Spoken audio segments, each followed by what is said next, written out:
Hello friends, आज हम heart मानिया का डाइजेस्टिव सिस्टम ड्रॉ करने वाले हैं। तो हार्ट मानिया का डाइजेस्टिव सिस्टम ड्रॉ करने के लिए सबसे पहले हम उसका बॉडी पोर्शन डिस्कस करेंगे। लास्ट वीडियो में हम बॉडी पोर्शन को डिटेल में डिस्कस कर चुके हैं, जिसे हमने टेस्ट, ट्यूनिसिन, इन सब के बारे में डिस्कस किया था। आज हमारा टॉपिक डाइजेस्टिव सिस्टम पे है।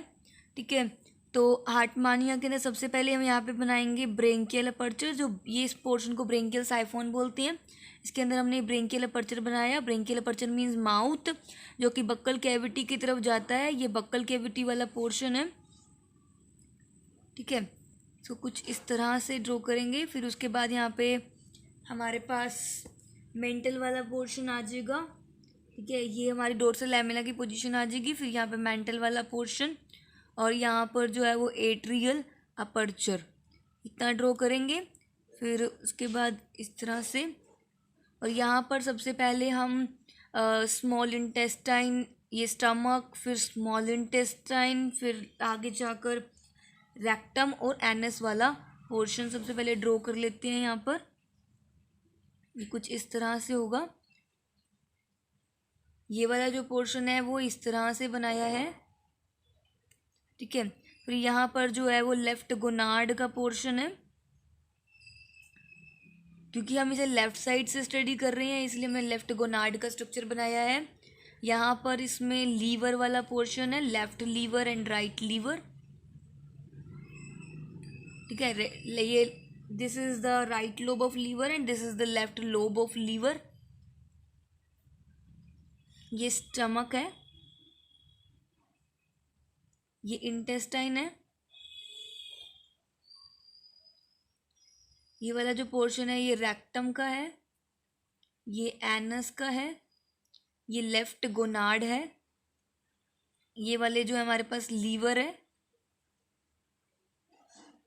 This is right lobe and this is left lobe. उसके बाद जो मेन पोर्शन है वो डिस्कस करते हैं। यहाँ पर जो हमने एक स्फिंक्टर यहाँ पर बनाना है और एक स्फिंक्टर यहाँ पर बनाना है। इसके बाद इस रीजन को हम ब्रेंकियल रीजन बोलते हैं, और ब्रेंकियल रीजन को हम दो पार्ट्स में डिवाइड करते हैं, pre branchial region and post branchial reason.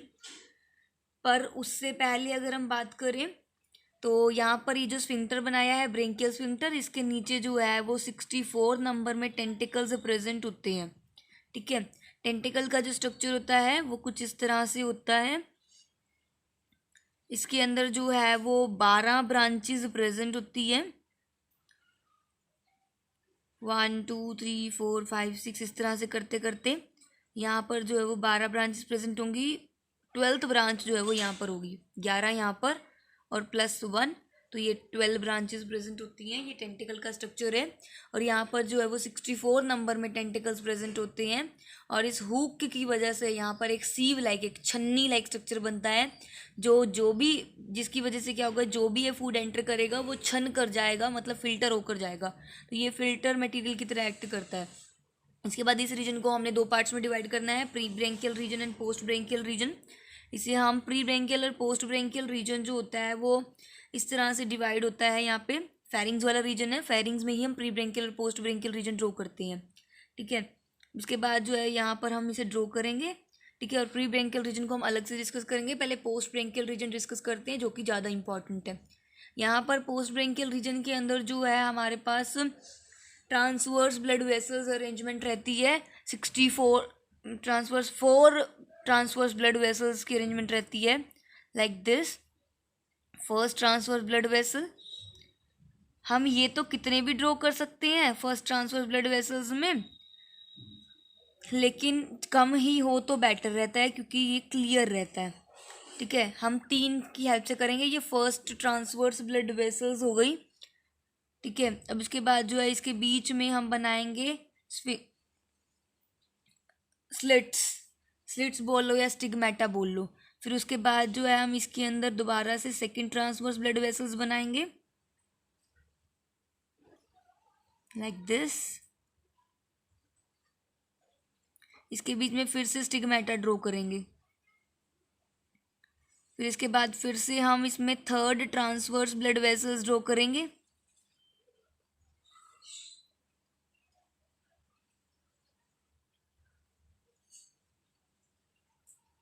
और फिर से इसके अंदर हम स्टिग्मेटा ड्रॉ करेंगे। स्टिग्मेटा ड्रॉ करते करते एक साइड पर इसकी करीब करीब 2 लाख के करीब प्रोक्स स्टिग्मेटा प्रेजेंट हो जाती हैं। और स्टिग्मेटा और गिल स्लिट एक ही बात है, कई बुक्स में स्टिग्मेटा मेंशन है और कई बुक में गिल स्लिट्स, दोनों इन्हीं स्लिट्स को बोल रही हैं। इसके बाद हम 4 ट्रांसवर्स ब्लड वेसल्स ड्रॉ कर रहे हैं इन्हीं के बीच में, इस तरह से।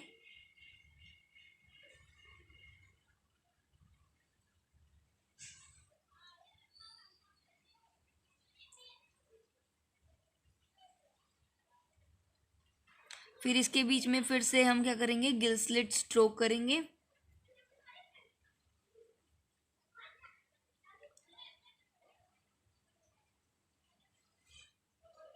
ठीक है, इसके बाद जो है ये हमारे 4 ट्रांसवर्स ब्लड वेसल्स बन गए। देखो ये वाला 1 जो सबसे छोटा है, ये सबसे बड़ा वाला, इसके साइड वाला 3rd और इससे बड़े वाला ये 4th। ये 4 क्या है हमारे पास, ट्रांसवर्स ब्लड वेसल्स। ठीक है, ये 4 ऑर्डर के हैं, 1 2 3 4, 1 2 3 और 4, ये हमने ड्रॉ कर लिए। अब उसके बाद जो है यहाँ पर हम पोजीशन ऑफ एंडोस्टाइल्स ड्रॉ करेंगे। डॉटेड लाइन है, nothing else, position of endostyle. इसके बारे में डिटेल में भी डिस्कस करेंगे, पहले एक बार डायग्राम ड्रॉ करना सीख लेते हैं। तो ये डायग्राम तो अप्रोक्सीमेटली क्लियर हो गया है, अब इसकी लेबलिंग देख लेते हैं। ये वाला जो है हमारे पास ब्रेंकियल साइफोन है और इसी में प्रेजेंट होता है ब्रेंकियल अपर्चर, या इसे माउथ बोल लो। फिर उसके बाद ये हमारे पास रह जाती है बक्कल कैविटी। बक्कल कैविटी जो है वो एपिडर्मिस से लाइन करती है, इसलिए इसे स्ट्रोमेडियम बोल देते हैं। फिर उसके बाद इसके बेस पर ब्रेंकियल स्फिंक्टर प्रेजेंट होता है और स्फिंक्टर ही इसकी ओपनिंग और किसकी, बक्कल कैविटी की ओपनिंग और क्लोजिंग को रेगुलेट करता है। इसके बाद जैसे ही ये ओपन हो जाता है, इसके बाद हम यहाँ पर प्रेजेंट होते हैं हमारे पास टेंटिकल्स, 64 नंबर में टेंटिकल्स प्रेजेंट होते हैं। आपस में इस तरह से मीट करते हैं कि एक स्ट्रेनर, एक छन्नी बनाते हैं और फिल्टर की तरह एक्ट करता है, फिल्टर करने में हेल्प करते हैं। जो भी ये माइक्रोब्स को एंटर करवाता है फीड करने के लिए, उसे फिल्टर करके आगे भेजता है ताकि कोई भी हार्मफुल माइक्रोब एंटर ना कर जाए। आगे फेरिंग्स वाला रीजन है। फेरिंग्स वाले रीजन में हमने इसे 2 पार्ट्स में डिवाइड किया है, प्री ब्रेंकियल जोन और पोस्ट ब्रेंकियल जोन। देख सकते हैं कि ये वाला रीजन सबसे बड़ा रीजन है इसके डाइजेस्टिव सिस्टम के अंदर। अब प्री ब्रेंकियल जोन की अगर हम बात करते हैं तो ये स्मॉलेस्ट है। देखो ये वाला सिर्फ इतना सा पोर्शन है, स्मॉलेस्ट रीजन है फेरिंग्स का। और ये ब्रेंकियल बास्केट से, इस वाले रीजन को जो हमने ये ड्रॉ करा है इसको ब्रेंकियल बास्केट बोलते हैं। ब्रेंकियल बास्केट से जो है वो डिमार्केट होता है, मीन्स सेपरेट होता है बाय एंटीरियर, इसको बोल देते हैं एंटीरियर पेरीब्रेंकियल बैंड, पेरीफेरेंजियल, ये फेरिंग का रीजन है तो पेरीफेरेंजियल बैंड, और पोस्टीरियर पेरीफेरेंजियल बैंड। इसके अंदर बहुत सारे सिलियरी बैंड्स प्रेजेंट होते हैं, इसके ऊपर बड़े सारे सिलियरी बैंड्स प्रेजेंट होते हैं और इसके बीच में छोटे छोटे सिलियरी बैंड जो प्रेजेंट होते हैं। ठीक है, और जो ऊपर वाला है ये तो कंप्लीट रिंग बनाता है और जो नीचे वाला है ये इनकम्प्लीट रिंग बनाता है, पोस्टीरियर पार्ट में इंटरप्टेड रहता है। और ये इंटरप्शन जो है वो एंडोस्टाइल और डोर्सल ट्यूबिकल की वजह से होती है। ठीक है, आगे ब्रेंकियल सैक की हमने बात करी है, तो ब्रेंकियल सैक जो है वो लार्ज बास्केट है, पोस्टीरियर पार्ट में है फेरिंग्स के, इसको हम ब्रेंकियल बास्केट भी बोलते हैं। ब्रेंकियल सैक, ब्रेंकियल बास्केट एक ही बात है।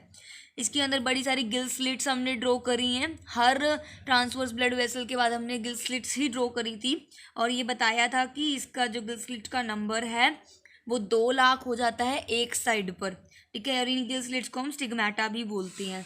इसके बाद कभी कभी वो पूछ लेता है, ट्यूबरकल की डेफिनेशन पूछ लेता है, तो ये जो ब्रेंकियल सैक है इसकी आउटर वॉल पे एक मेंटल जो है, ये मेंटल जो है वो कनेक्टेड रहता है और ये मेंटल जो है वो होलो स्ट्रैंड से कनेक्टेड रहता है जिसको हम ट्यूबरकल बोलते हैं। ठीक है, फिर उसके बाद जो है हमसे कभी कभी टीएस ऑफ एंडोस्टाइल भी पूछ लेता है। जब हम टीएस ऑफ एंडोस्टाइल डिस्कस करते हैं तो हम कुछ इस तरह से ड्रॉ करते हैं, ये कुछ इस तरह से ड्रॉ हो जाएगा। ठीक है, यहाँ पे बड़े सारे सिलिया प्रेजेंट हो जाएंगे। ठीक है, ये स्मॉल सिलिया हैं, इसी वजह से इसे ये एपिथीलियम की लेयर है, इसलिए इसे सिलिएटेड एपिथीलियम बोल देते हैं क्योंकि इस पे सिलिया प्रेजेंट होती हैं। अब बड़े वाले सिलिया इसके बीच में प्रेजेंट होते हैं, ये कुछ इस तरह से करके एक स्ट्रक्चर ड्रॉ होता है इसका।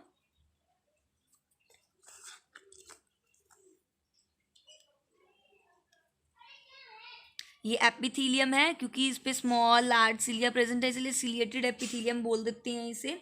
और इसके नीचे जो है वो ग्लैंडुलर एपिथीलियम प्रेजेंट होते हैं, सिक्रीटरी एपिथीलियम और ग्लैंडुलर एपिथीलियम वी कैन से।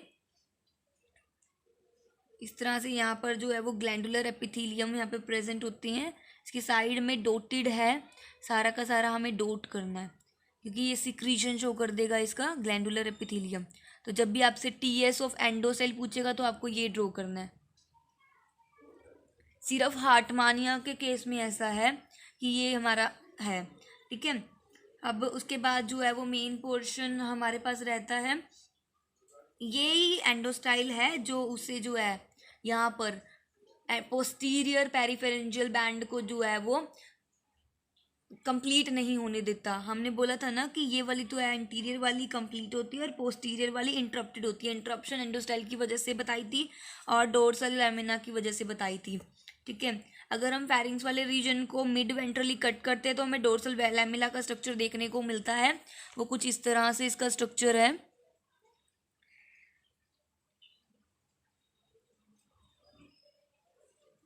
ठीक है। यहाँ पर जो है वो हमने बना दिया जैसे माउथ वाला रीजन या ब्रेंकियल अपर्चर वाला जो रीजन है हमने यहाँ पे ड्रॉ कर दिया।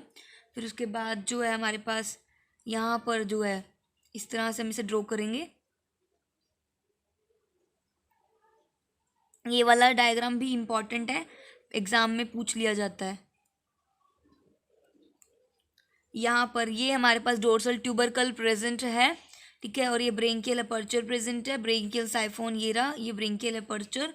फिर यहाँ पर ये इस तरह से हमें यहाँ पर एक डायग्राम ड्रॉ करना है जिसको हम बोलते हैं ब्रेंकियल स्फिंक्टर। ये बनाया था ना हमने, और इसके नीचे जो है वो हमारे पास टेंटिकल्स ही प्रेजेंट हैं, ठीक है।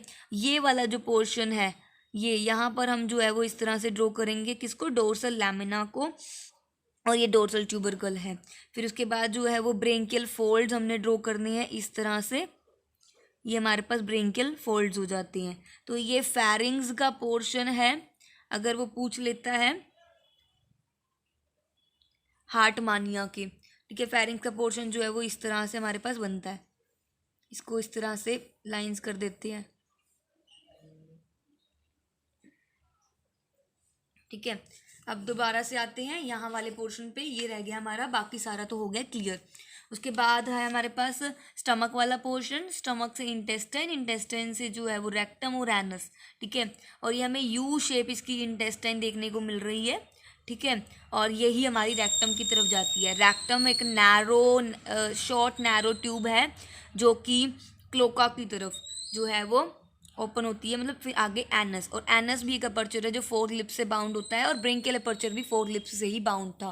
तो ये हमारा कंप्लीट डाइजेस्टिव सिस्टम था हार्टमानिया का। Thank you.